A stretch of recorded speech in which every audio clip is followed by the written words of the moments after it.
फिर। ठीक है, चल स्टार्ट करते हैं हम लोग आपका इंटरव्यू। देन उसके बाद फिर जी बात सर। करते हैं इसके आगे की। ठीक है, हम्म। चलिए आप अपना परिचय दीजिए। सर मेरा नाम प्रज्ञा यादव है। मैंने अपनी स्कूलिंग सरस्वती शिशु विद्या मंदिर कोरबा पश्चिम से पूरी की है। तत्पश्चात मैंने अपना हायर सेकेंडरी एजुकेशन जो था वो शकुंतला विद्यालय भिलाई से पूरी किया। मैंने अपना ग्रेजुएशन बी इलेक्ट्रिकल में श्री शंकराचार्य तकनीकी विश्वविद्यालय जुनवानी भिलाई से पूरी की है। मेरे माता जी का नाम श्रीमती द्रौपदी यादव और पिताजी का नाम श्री एन आर यादव है। मेरे पिताजी सीएससीबी कोरबा वेस्ट के सेवानिवृत्त कर्मचारी हैं। जी, माता का नाम क्या बताया आपने? द्रौपदी। जी सर। काफी अच्छा। बहुत सारी महिलाओं का नाम आपने मेंशन किया। चलिए, जितनी भी महिलाओं का नाम अभी आपने अपने इंट्रोडक्शन में मेंशन किया, सबके बारे में मुझे दो दो इंपॉर्टेंट चीज बताइए। जितनी भी महिलाओं के बारे में जी आपने सर। मेंशन किया, दो दो बार। जी। सरस्वती माता विद्या की देवी हैं। इन्हें वीणा वादिनी भी कहा जाता है क्योंकि ये वीणा को सदैव धारण करती हैं। शकुंतला राजा दुष्यंत की पत्नी थी और साथ ही ये राजा भरत की माता थी जिनके नाम पर भारत का नाम रखा गया है। और द्रौपदी पांच पांडवों की पत्नी थी और राजा द्रुपद की बेटी थी। अच्छा। और इनका जो जन्म हुआ है, ऐसी मान्यता है कि यज्ञ से ये उत्पन्न हुई थी, इसलिए इन्हें याज्ञसेनी भी कहा जाता है। शकुंतला देवी को जानते हैं आप? जी सर। जी, जी, शकुंतला देवी के ऊपर अभी एक सीरियल बना या पिक्चर आई। नाम क्या था उसका? रिकॉल नहीं कर पा रही हूँ सर, पर वो गणितज्ञ थी, फास्ट कैलकुलेशन करती थी, ऐसा है, पर अभी याद नहीं आ रहा है अच्छा, मुझे। शकुंतला देवी के बारे में बताइए। जी सर। सर वो गणितज्ञ थी और उनका जो कैलकुलेशन था ना वो बहुत ही फास्ट था। भारत की सबसे फास्ट कैलकुलेटर मानी जाती हैं। अच्छा, अच्छा। आप कोरबा से हैं? जी सर। अच्छा, अच्छा, कोरबा वर्तमान। में मैं पहले रहती थी सर, अभी पापा के रिटायरमेंट के पश्चात मैं यहाँ जांजगीर चांपा में रहती हूँ, लछनपुर में। डोमिसाइल कहाँ का है आपका? डोमिसाइल जांजगीर का है। जांजगीर चांपा का। अच्छा, जी सर। जांजगीर चांपा जिले की कुल आबादी कितनी है? सर लगभग सारे सारे याद नहीं है। लगभग 16 लाख के करीब। जी सर। रायपुर का कितना होगा जनसंख्या? रायपुर का लगभग 21 लाख। 21 लाख है, वेरी गुड। रायपुर में कितने तहसील है? रायपुर में रिकॉल नहीं कर पा रही हूँ सारे। 6 तहसील हो गए, ठीक है, 4 पहले थे, अभी 2 और आ गए तो 6 हो जाएंगे। जांजगीर चांपा में? जांजगीर में 10 है। नहीं, नहीं, जांजगीर में कितने हैं आपके? 14 तहसील। अच्छा 14। अब यहाँ पे जनसंख्या कम है और तहसील ज्यादा है। रायपुर में तहसील कम है और जनसंख्या ज्यादा है। ठीक है, तो इस आधार में हम्म। ये माना जा सकता है क्या कि जनसंख्या एक आधार नहीं होता तहसील बनाने का, या जी होता है? सर। जनसंख्या को ऐसा आधार तो नहीं माना जा सकता मेरे हिसाब से। प्रशासनिक सुविधा को देखा जाता है, प्रशासनिक कसावट जहाँ हो उसके हिसाब से तहसील का निर्माण किया जाता है। प्रशासनिक कसावट जहाँ पे हो। जी, समझाइए प्रशासनिक कसावट से आप क्या समझते हैं? सर जैसे कि एक क्षेत्र है, वहां पर यदि सॉरी मैं समझा पाऊंगी। तो आप सब तो इस्तेमाल करें प्रशासनिक कसावट से, तो क्या होता क्या है? सर अच्छा। वहाँ प्रशासनिक कसावट ये कहा जा सकता है कि सर वहाँ मतलब प्रशासन की सुविधा आसपास में लोगों को ज्यादा से ज्यादा मिल पाए। अगर वो दूर हो जाती है तो फिर सुविधाएं उन्हें नहीं मिल पाती। अगर तहसीलों का निर्माण कर दिया जाए तो जो राजस्व, जैसे अच्छा, अच्छा। किसी जिले को। अच्छा, आपके हिसाब से अगर आपको तहसील गठन का हम कार्य देंगे, जी या सर। जिला गठन का, तहसील छोड़िए, जिला गठन का कार्य अगर आपको दिया जाए, तो जी किस सर। किस आधार पे आप जिले का गठन करना चाहेंगे? सर प्रशासनिक सुविधा को ध्यान में रखते हुए मैं जिले का गठन करूंगी और साथ ही वहाँ की सामाजिक आर्थिक स्थिति कैसी है ये भी ध्यान में रखते हुए जिले का गठन करूंगी। अच्छा, आपने कहा सामाजिक एवं आर्थिक स्थिति। मैं मानता हूँ कि एक ऐसा जिला है, जी सर। या एक जिला है जिसमें आपको दो क्षेत्रों को आपको क्या करना है, जिले बनाने हैं उसमें से, या एक क्षेत्र। आप एक ही जिला बना सकते हैं, दो क्षेत्र है पर। एक क्षेत्र ऐसा है जो बहुत ही पिछड़ा हुआ है जी सर। और दूसरा क्षेत्र है जो कंपैरेटिवली क्या है, विकसित है। हम्म।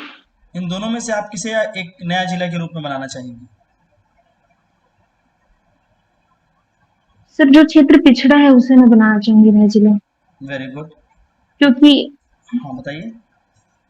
क्योंकि सर अगर वो क्षेत्र पिछड़ा है तो वहां पर यदि जिले का निर्माण किया जाएगा तो वहां पे जो प्रशासनिक जो सुविधाएं हैं वो तो बढ़ेंगी ही, साथ ही उसे एक नई पहचान मिलेगी और जो जो पिछड़ापन है वो दूर हो सकता है वहाँ।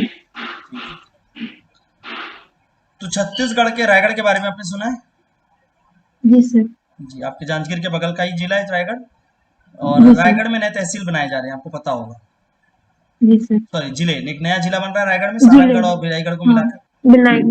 पर अगर रायगढ़ के स्वरूप को आप देखो अच्छे से, तो रायगढ़ जी। के जो उत्तरी भाग है, उत्तरी भाग में कौन कौन से आते हैं? आपके धर्म जयगढ़, लैलूंगा, घरघोड़ा। ये बहुत ही हम्म। कम विकसित क्षेत्र है, जी सर। ट्राइबल एरिया रहा है। और उसके हम्म। कंपेयर में अगर देखेंगे नीचे पुसौर, बिलाईगढ़, सारंगढ़, बरमकेला, ये क्या है, थोड़ी सी विकसित है, अच्छा। डेवलप्ड है जी सर। जी सर। कंपेरेटिवली लैलूंगा से।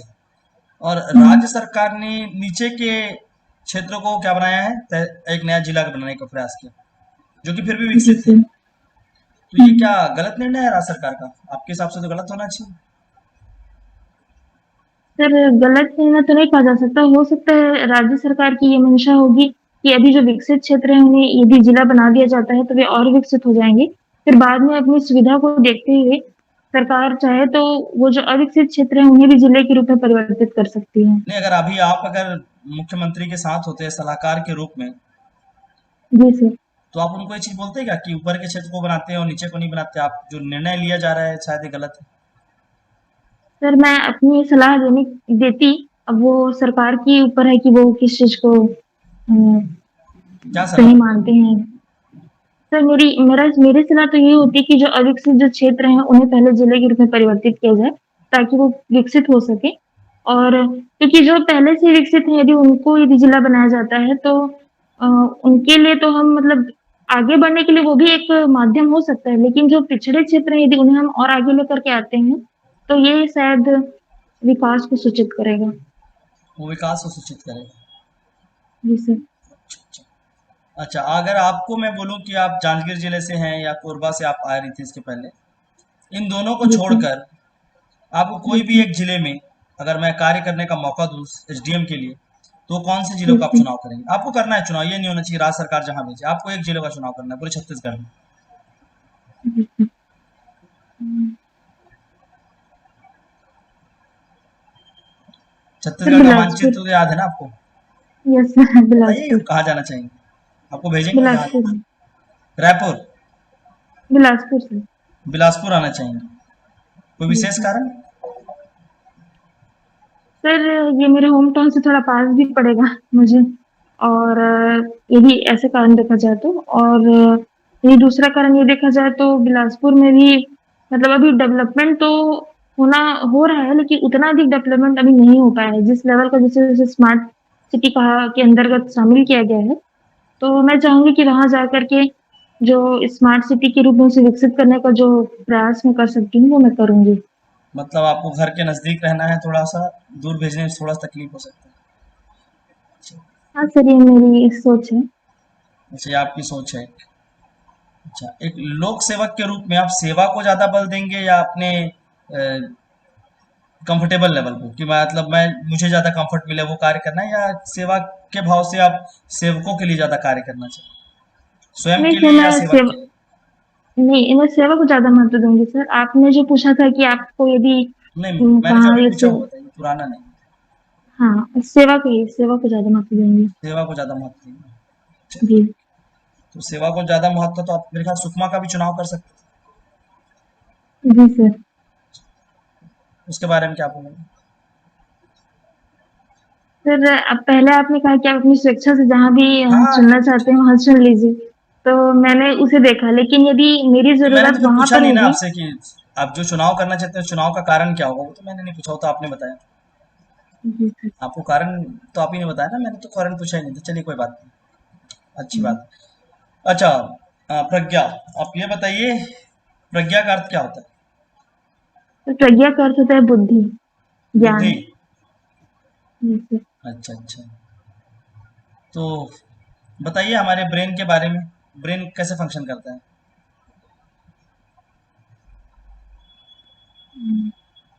सर, तंत्रिका तंत्र के माध्यम से। समझाइए थोड़ा सा, मैसेज जी कहाँ सर। से कहाँ जाता है, क्या होता है? सर, जैसे हम किसी भी चीज को जब स्पर्श करते हैं तो उसमें एक आवेग उत्पन्न होता है, जो प्रेरक तंतुओं के माध्यम से तंत्रिका तंत्र को स्थानांतरित किया जाता है। फिर ये जो तंत्रिका आवेग होते हैं, ये मस्तिष्क की मेरुरज्जु तक पहुंचते हैं। फिर वहां से संवेदना हमारे मतलब जो सूचना जो होती है वो प्रसारित किया जाता है। उसके आधार पर फिर हमारे जो अंग है वो कार्य करते हैं। तो जो सूचनाएं है वो प्रसारित करने का कार्य हमारा मस्तिष्क करता है। अच्छा, ठीक है। अच्छा, एक मैं आपको सिचुएशन बता रहा हूँ, अगर इस सिचुएशन में आप होते तो आप क्या निर्णय लेना पसंद करेंगे, आप मुझे बताइए। आप जी जांजगीर सर। चांपा में रहते हैं? जी सर। जी जी, जांजगीर चांपा में आपको पता है धान का बड़ा अच्छा उत्पाद है। जी सर। ठीक है, और सही बात देखें तो छत्तीसगढ़ में आपका कृषि के लिए वो सबसे आगे भी चल रहा है। हाँ।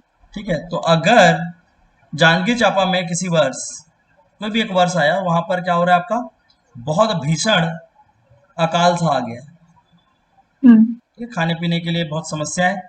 और उसी के हम्म। बगल में जो जिला है, वहां पर क्या देखने को जा रहा है कि अनाज बहुत सारे हैं, बोरे में हम्म। बहुत अनाज है, सब कुछ है।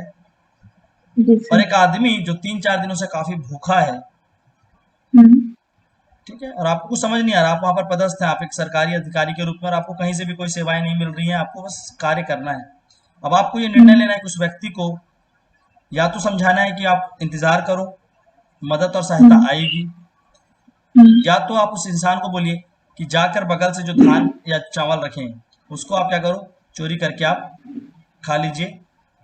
हम्म। इस केस में आप कौन सा निर्णय लेंगे? सर, मैं उसे कहूंगी कि आप कुछ दिन तक इंतजार कर लीजिए। अगर सामग्री आप तक नहीं पहुंचती है तो अ, ये भी किया जा सकता है कि जो जिस जिले में इस खाद्यान्न की बहुतायत है, वहां से मैं आग्रह कर सकती हूँ नहीं, कि आगरा नहीं होगा, या आपको उस आदमी को बताना है, आपके पास इतना पावर नहीं है। आप या तो उसको बोलिए इंतजार करिए, या तो उसको बोलिए जाके चोरी करो और खा लो।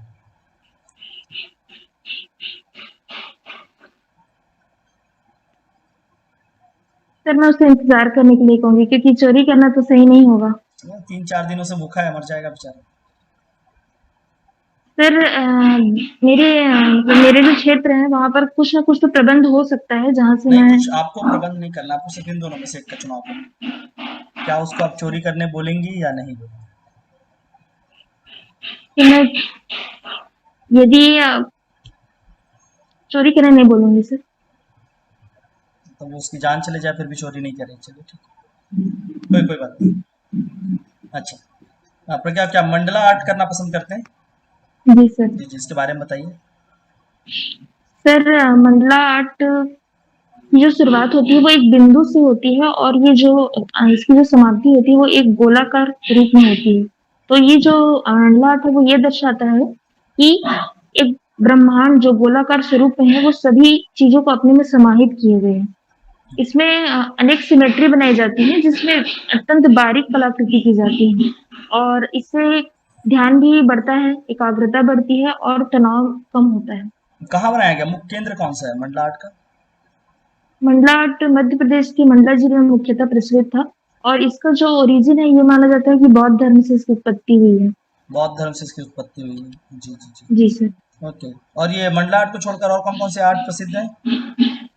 मंडला आर्ट को छोटा फिर मधुबनी आर्ट है, और विभिन्न प्रकार के और भी फोक आर्ट हैं, पर मुझे अभी याद नहीं आ रहे हैं इनमें से।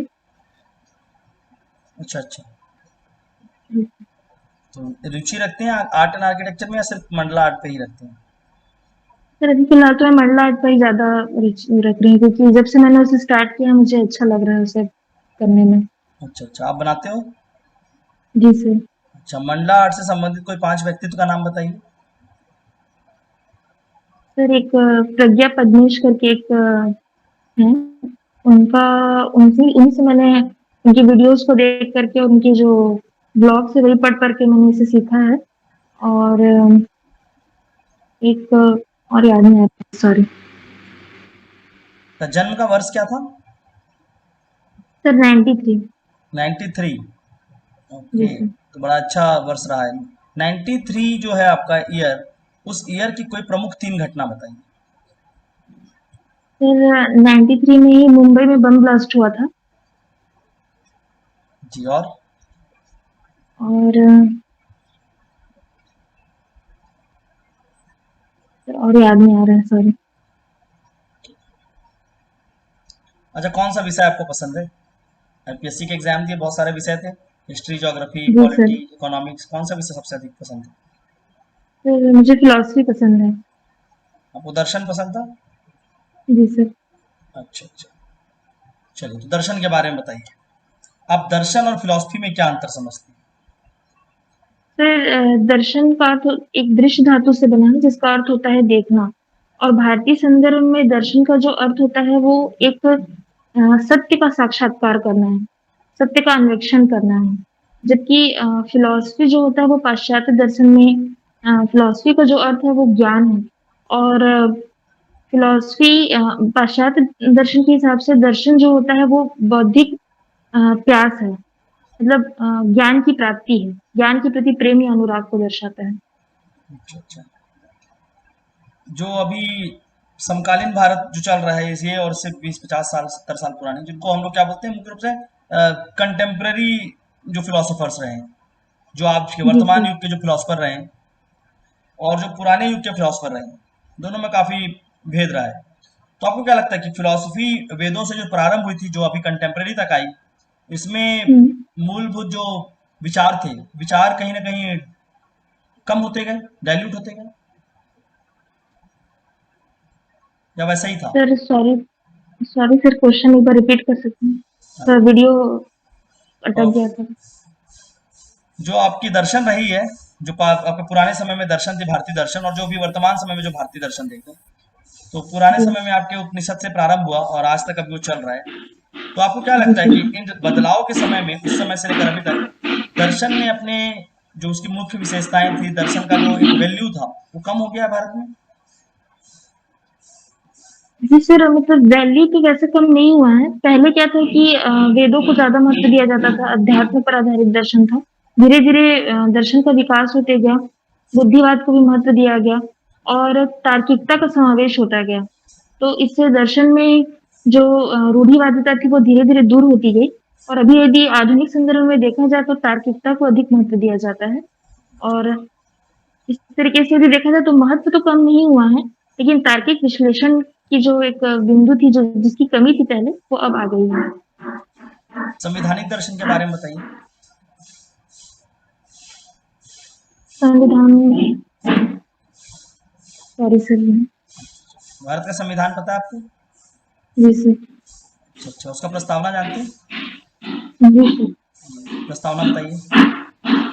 हम भारत के लोग भारत को एक संपूर्ण प्रभुत्व संपन्न लोकतांत्रिक धर्म निरपेक्ष राज्य बनाने के लिए और इस राज्य में समता, विचार अभिव्यक्ति, धर्म, भाषा की स्वतंत्रता, समानता, सॉरी सर, भोपाल में पढ़ा रही हूँ मैं। अच्छा, अच्छा। तो इस प्रस्तावना को कहीं दर्शन ही कहा जाता है समाज लोग? जी सर। तो आपको ये चीजें पता नहीं थी, या अभी याद नहीं, आया? अभी याद आया सर, चलो। अभी याद आया। चलिए, आप विशेष एक्चुअली मेरे पास डेफ नहीं है, आप विशेष किसी जाति से आते हैं क्या? जी सर, यादव, ओबीसी। अच्छा, आप ओबीसी यादव जाति से थे। अच्छा, ओबीसी के लिए कौन सा प्रावधान किया गया हमारे संविधान में? ओबीसी के लिए अभी जो रिसेंट में नहीं, नहीं, के नहीं, आप पूरा संविधान बताइए, संशोधन। कौन कौन से प्रावधान है ओबीसी के लिए हमारे संविधान में? सर अनुच्छेद 340 में ये कहा गया है कि पिछड़ा वर्ग के विकास के लिए सरकार प्रयास करेगी। और अनुच्छेद 338 बी में राष्ट्रीय पिछड़ा वर्ग आयोग का गठन किया गया है। और कुछ? और तो रिकॉल नहीं कर पा रही हूँ।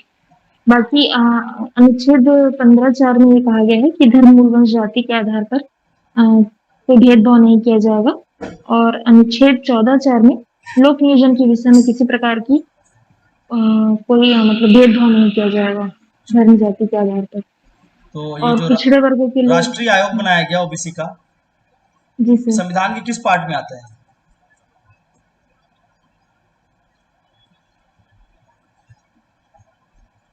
सॉरी सर, रिकॉल नहीं कर पा रही हूँ मैं। अच्छा, भारत में ये जो रिजर्वेशन और ये दलित जाति और पिछड़ी जाति की बात सबसे पहले किस भारत शासन अधिनियम में की गई थी? तो भारत शासन अधिनियम 1919। में सबसे पहली बार की गई थी।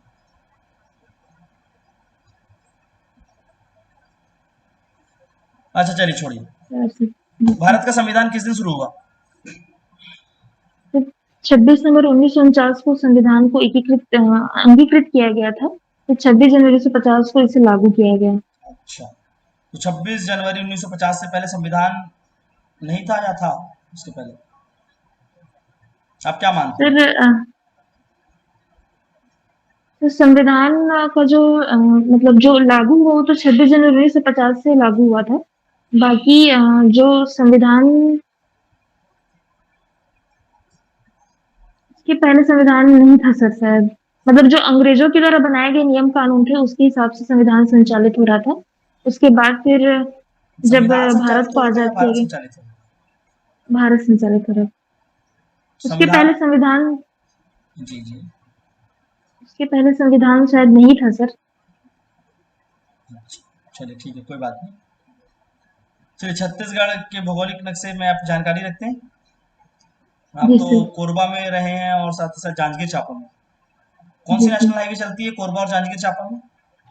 ये दोनों में कौन कौन सी नेशनल हाईवे जाती है? राष्ट्रीय सॉरी राजमार्ग। सर, सॉरी सर, अरे कौन। आपको जांजगीर चांपा का राष्ट्रीय राजमार्ग नहीं पता? घूमते फिरते नहीं आप? सर अभी अभी यहाँ पे शिफ्ट हुए हैं, ज्यादा दिन नहीं हुआ हम लोग अच्छा यहाँ अच्छा। में, तो सर। ज्यादा दिन कहाँ रहे हैं आप, कोरबा में कि जांजगीर चांपा में? सर कोरबा में रही हूँ, लेकिन मेरा ऐसा था कि मैं 10th में अपना वहाँ पे सरस्वती शिशु मंदिर में पढ़ने के पश्चात मैं यहाँ चली गई थी भिलाई। तो इस तरह से मेरा बदलते ही गया है। फिर कॉलेज फिर बाहर ही रही हूँ अधिकतर में। कहाँ रहे हैं बाहर? बाहर भिलाई में भी रह चुकी हूँ और भिलाई में ही रही हूँ। उसके बाद फिर बिलासपुर में आकर मैंने अपनी पीएससी की तैयारी की है। अच्छा अच्छा। शंकराचार्य से पढ़ाई की है ना? जी सर। चलिए, तो जैसे कि आप कोरबा थे, फिर जांजगीर चांपा में, फिर भिलाई में, तो अच्छा, कोरबा से अगर मैं भिलाई की ओर जाऊं तो कौन से राष्ट्रीय राजमार्ग से जा सकते हैं? रोड से जाएंगे तो? Sorry sir. ट्रेन से जाते थे आप? जी सर, ट्रेन से चलिए, आती। तो ट्रेन से यात्रा कराइए हमें, और बीच में आने वाले प्रमुख स्थलों के बारे में बताते चलिए। जी सर।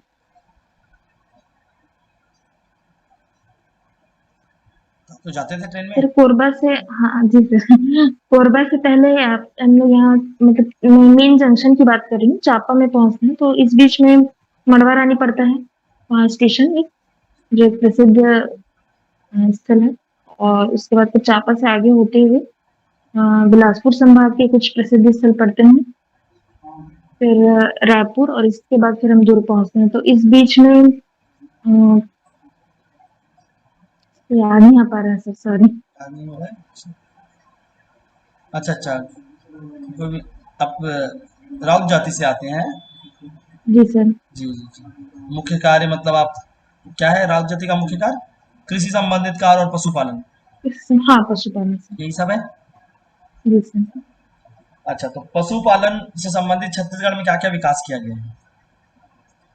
सर पशुपालन से संबंधित तो सबसे पहले गोधन न्याय योजना को देखा जा सकता है। क्योंकि जो गाय के गोबर है उनको आर्थिक सशक्तिकरण का आधार बनाया जा रहा है। और साथ ही से महिला का भी सशक्तिकरण हो रहा है। साथ ही गाय के दूध से अब डेयरी उद्योग भी विकसित किए जा रहे हैं, जो गोधन न्याय योजना के ही आगे का विस्तार है। और गाय के गोबर से अब वर्मी कंपोस्ट तैयार किया जा रहा है, जिससे जैविक जैविक खेती को भी बढ़ावा दिया जा रहा है राज्य में। और इससे फिर पोषण में भी वृद्धि होगी। पोषण युक्त खाद्यान्न सुनिश्चित हो सकेगा, तो कुपोषण में कमी आएगी। कुपोषण भी कम आएंगे। अच्छा चलिए, आप एक महिला के रूप में छत्तीसगढ़ की महिलाओं को कौन से 5 मैसेज देना चाहेंगे?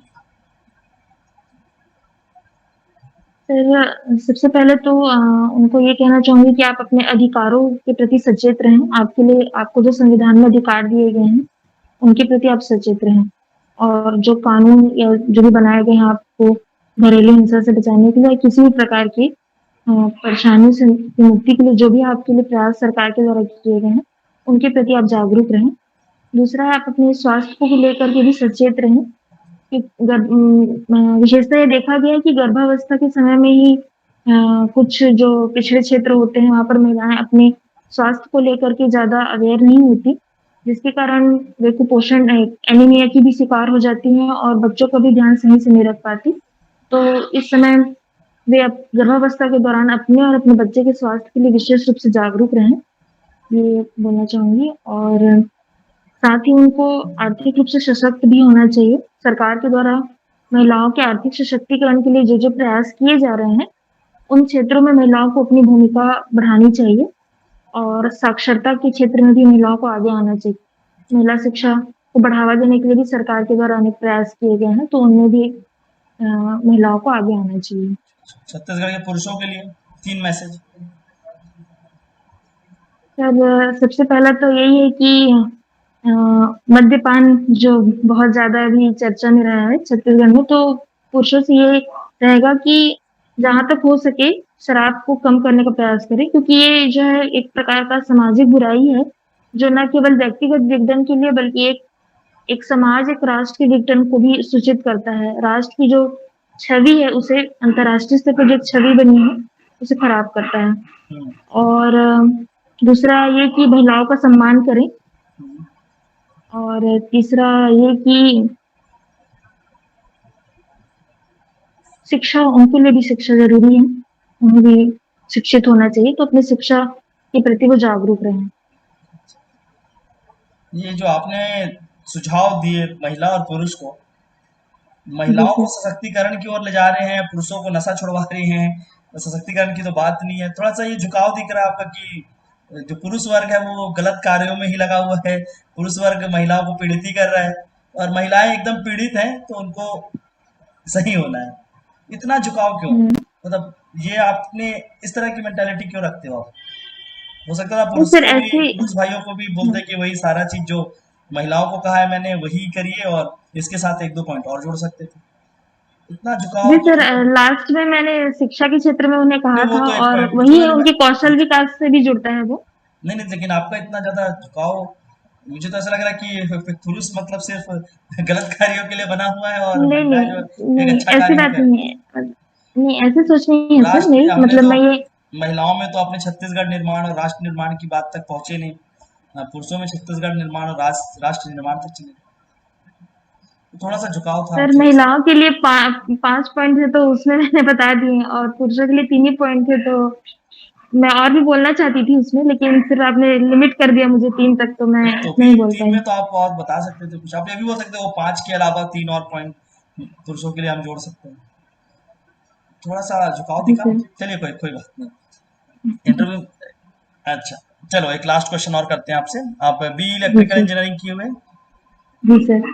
और आपके पापा भी सीएसईबी में हैं, थे सर, अभी सेवानिवृत्त हो चुके हैं। तो आपका इंटरेस्ट नहीं आया सीएसईबी की ओर मैं जाऊं और वहां पे जॉब करूं? सर सीएसईबी की जो परीक्षाएं होती हैं वो ऐसे लगातार हर साल तो होती नहीं है, कभी कभी होती है। एक बार मैंने दिया भी था, मेरे मार्क्स 70 आए थे, लेकिन मेरा चयन नहीं हो पाया था।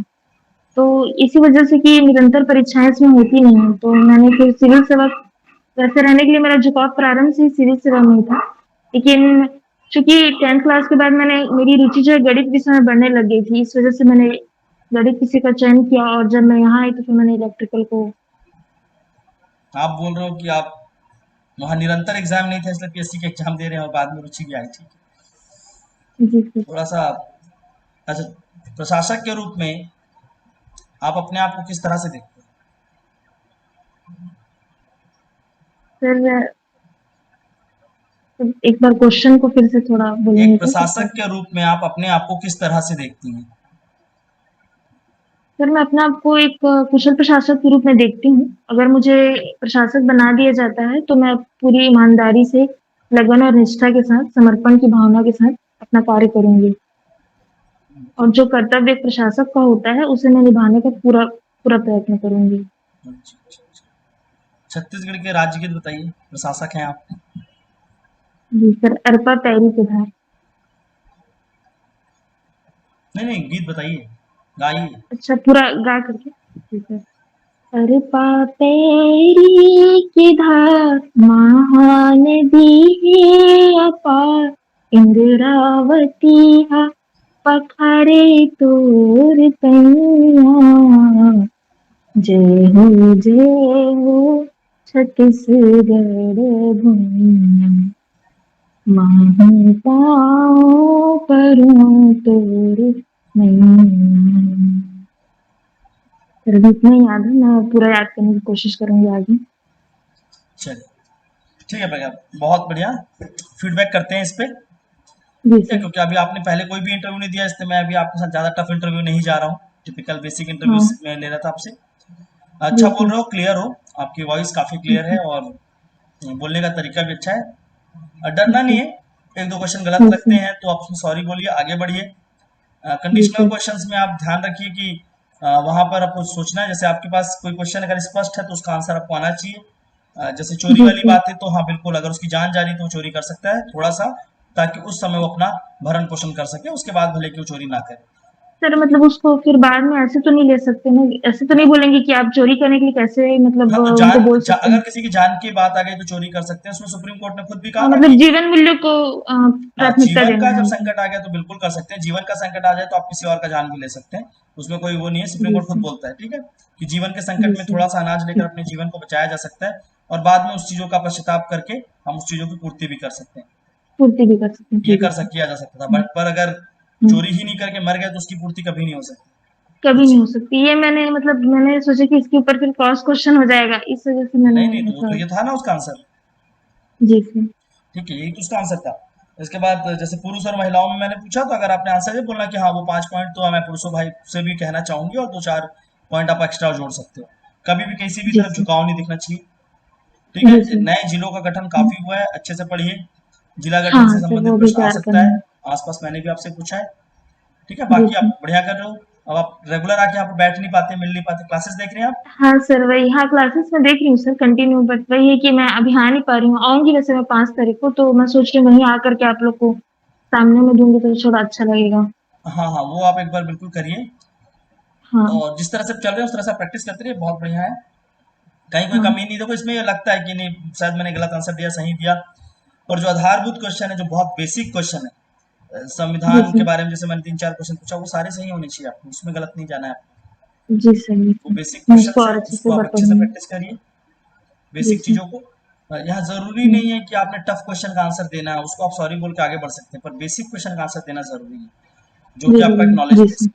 अपने डेफ हाँ। संबंधित आपको आंसर अच्छे से आने चाहिए, जिला के बारे में पता करिए, अच्छे से पढ़िए, हम्म। जांजगीर जिला, कोरबा जिला दोनों को, राष्ट्रीय जी सर। राजमार्ग, वहां से कौन सी ट्रेन जाती है, किस तरह से आप जा सकते हैं, फिर हम्म। उन सारी चीजों को ध्यान रखना है। दूसरी बात, अगर आपने कोई स्टैंड लिया है अपने आंसर में, किसी चीज को अगर आपने अगर बोल दिया है, तो उस स्टैंड जी को सर। लेना है, चाहे एग्जामिनर आपके सामने कितना भी कंडीशन बदल दे। जब आपको एक जी बार कह सर। दिया मुझे बिलासपुर जाना है तो जाना है, फिर उसका सुकमा भेजे चाहे कुछ भेजे, आपको सुकमा नहीं जाना है। जी मैं सर। बिलासपुर ही जाना चाहूंगी, सुकमा ठीक है शासन हम्म। भेजेगी तो मैं जाऊंगी, लेकिन मुझे लगता है कि बिलासपुर में कार्य करते हुए यहाँ से मैं हम्म। चीजों को सुकमा तक पहुंचा सकती हूँ, विकास को, क्योंकि विकास का एक अच्छा केंद्र है, एक अच्छा रूप है, जहाँ पर मैं विकास के कार्य को अच्छे से सीख कर आगे चलकर कभी ना कभी मुझे उस तरह पे कार्य करने का मौका मिलेगा, तो इससे मैं जो अच्छी चीजों को सीखूंगी वहां पर इंप्लीमेंट कर सकती हूँ। जी ठीक है, सर। तो आप इस तरह से कुछ बातों को ले जा सकते हैं, पर एक बार स्टैंड ले लिया तो अपने उस स्टैंड को सपोर्ट करते हुए पूरा इंटरव्यू ले जाना है, नहीं तो क्या होगा, आपकी जी पर्सनैलिटी सर। में दोहरापन दिखेगा। हाँ। ठीक है, साथ ही साथ ठीक है अपने सर। जिस वर्ष आपका जन्म हुआ है उस वर्ष के बारे में आप अच्छे से पता करके हाँ रखिए। प्रमुख घटनाएं, हाँ जी सर। ठीक है, बाकी बहुत बढ़िया बोले, एंड इन द नेक्स्ट जी जब सर। भी होगा, अगर आप आ सकते हैं तो ठीक हम्म। है, नहीं तो फिर ऑनलाइन ही लेंगे। हम्म। आज चलो मैं खुद ऑफ डे में था, सो मैं खुद उस तरह से नहीं हूँ, लेकिन डेफिनेटली नेक्स्ट इंटरव्यू आपका बिल्कुल प्रॉपर वे में भी हम आएंगे। और आपका वैसे भी आज हाँ फर्स्ट इंटरव्यू था, जी तो सर। सेकंड इंटरव्यू बहुत टफ होता है। ठीक जी है। सर, मैं मतलब वहाँ जैसे आना होगा ना तो मैं वहीं आकर के ही दे दूँगी सूचना, क्योंकि वहाँ पे फेस करना अलग होता है और यहाँ फेस करना अलग होता है। जी जी जी